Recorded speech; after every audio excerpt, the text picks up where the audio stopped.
Welcome back to another episode of Jacksonville Buzz's Buzzworthy Business. I'm Steve Strum. This morning we have a really good friend of mine for a very long time, Angela Strain from We Care Jacksonville. Good morning, young lady. Good morning. So it's been a minute. It has been. But it's great to see you. You too. All right, so for everybody that doesn't know what a We Care is, I care and you care. That's right. But what's We Care?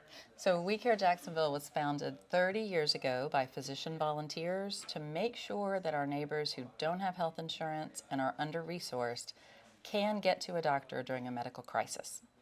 And that is something that's local in our region. That's right. That is completely volunteer, where physicians will say, hey, we're going to donate, I guess in the legal world, maybe almost like a pro bono type of thing. Exactly. We have over 500 volunteers today. They can serve a patient a month, a patient a year, 12 patients a year. They get to set the pace. Our team will take referrals from the safety net primary care clinics in our community. We will work up all the labs that the patient needs and we'll present the case to the doctor.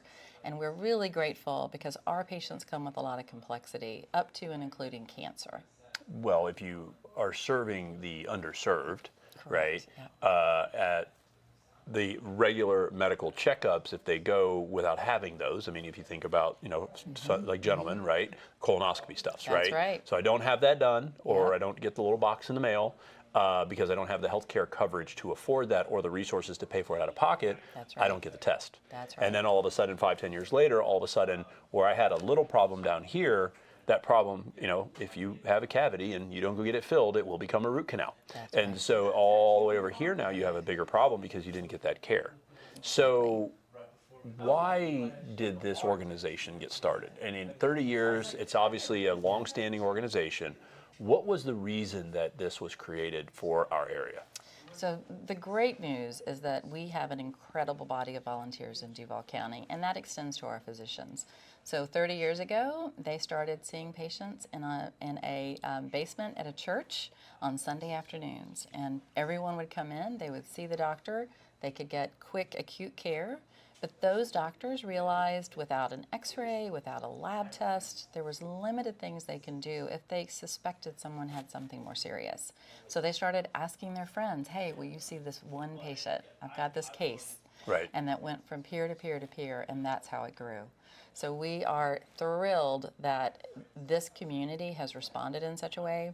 Last year, our physicians donated $29.9 million in health care to our uninsured neighbors.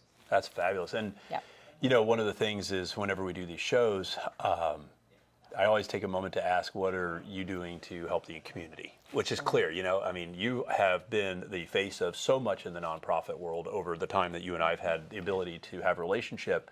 What can the community do for you in this scenario? Because that's all, it's really to ask you what you do for the community. I mean, we're doing an interview about what you're doing in the community. How can the community help you?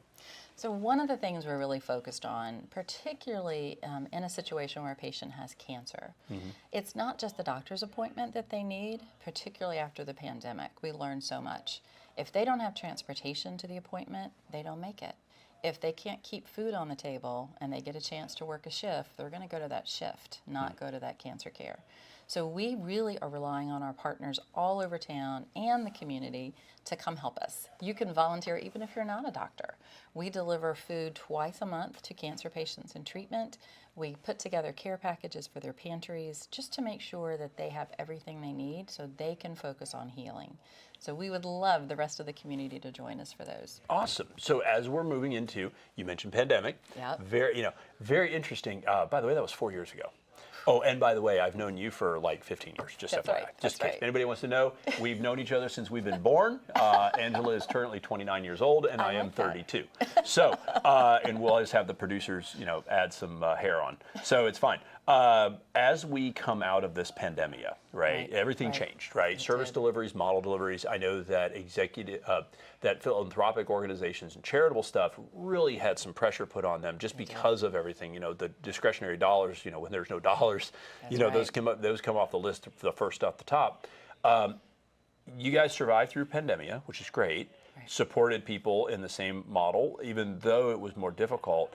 And being that was 4 years ago, which is interesting to even understand that that was so much Right, so long right. ago. What do you see as you're going into 2024, 25, et cetera? What is the future of this We Care business? Like, where do you see this organization going?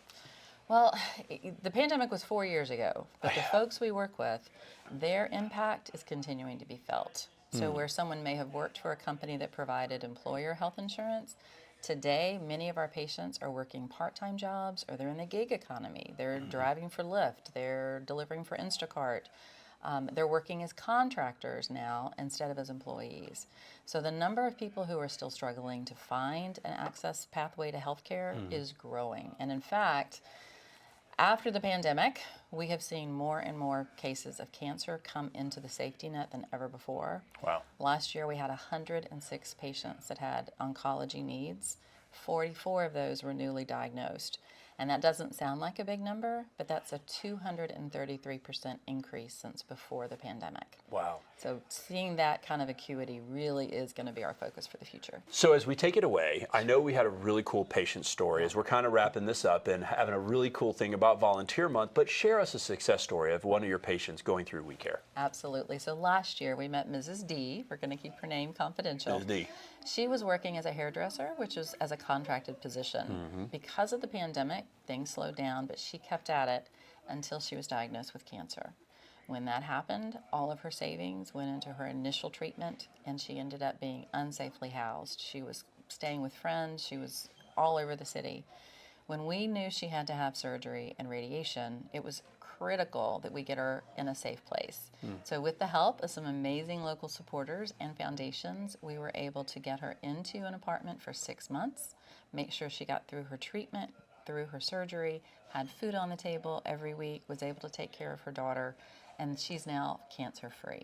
So those are terrific, terrific outcomes. And it's not just about the treatment, right? It's not like you just broke a bone. You have to have mind, body, soul in order to be able to do that. And if you want to get Maslow's hierarchy of needs, you can't get up here to this actualization if you have food insecurity, or if you have, where am I going to sleep tomorrow? And then, of course, with a small child, it becomes compounding. And gratefully that your safety net was there to pick them up. So as we take it away, let's talk a little bit about Volunteer Month. So I just really want to underscore the fact that this is Volunteer Appreciation Month, and nothing in the nonprofit sector works on its own. Everything is driven by the engine of volunteers and collaboration. We really envision a community where everyone has the opportunity for their greatest level of health. Fabulous. Thank you again. It's great to see you. Good to see you too. It's awesome to be able to talk about the success you guys are having. Guys, thanks so much for joining us on the Jacksonville Buzz. If you like us, share us, and remember, live with gratitude.